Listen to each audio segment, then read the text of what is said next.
నమస్తే అన్న. నమస్తే నేను ఎప్పుడు వచ్చినా ఇప్పుడే వస్తున్నా.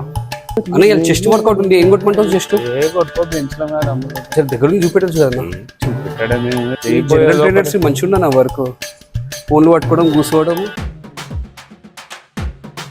జబర్దస్త్ రీల్ ఉంది ఏదైతే ఫస్ట్ ఖాళీగానే ఉన్నాం కదా, రీల్స్ చేసుకుంటానన్నా కూర్చున్నాం. అన్న ఈ బెంచ్ కొట్టాలన్నా. ఉన్నాయి కదా బెంచ్లు, అది చేసుకోవా. ఖాళీగానే ఉన్నట్టుంది ఆడ. ఈ బెంచే కావాలన్నా. ఈ బెంచ్ కొంచెం బిజీ ఉంది, తర్వాత బాడీ ఎట్లా పెరుగుతారన్నా? మంచి బాడీ కావాలన్నా. మంచిగా తిను, అన్ని తిను, చేయి వర్కౌట్ అంతే. మంచిగా తింటే అవుతారన్నా. అన్ని తినాలి. అన్ని తినాలి. అన్నము, పప్పు, ఇది వద్దనద్దు, అన్ని తినుకుంటానే ఉండాలి. ప్రోటీన్ అవన్నీ తాగాలన్నా. ఏది అవసరం మంచిగా తిను, వర్కౌట్ చేసుకో బా. తింటే చాలు కదా. ఫామ్ తక్కువ అవుతున్నాను ఒకసారి అన్న. వెయిట్ ఎక్కువైతే కింద పడేసి చేయకు. వెయిట్ ఎక్కువైతే పడేసే కింద. అన్న చూపెట్టచ్చు కదా కొంచెము. చూస్తున్నా కదా తిరుగుతున్నా ఆడ. కానీ లిఫ్ట్ ఇస్తే ఏమవుతుంది? వెయిట్ ఎక్కువైతే ఎందుకు చేయడం చెప్పు. పడే కింద పడే. కంప్లైంట్ చేయాలన్న జిమ్ లో. వండుకొస్తే కూడా అర్థం కదా నాకు. పోస్టర్ చూపెట్టవా? కానీ లేపు అంతే సరిపోతుంది. లేపంటే కరెక్ట్ రావాలి కదన్నా. పల్లె పెట్టాలి బస్ అంతే.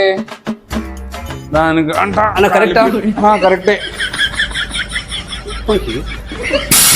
జిమ్కే రావద్దు రబ్బీ.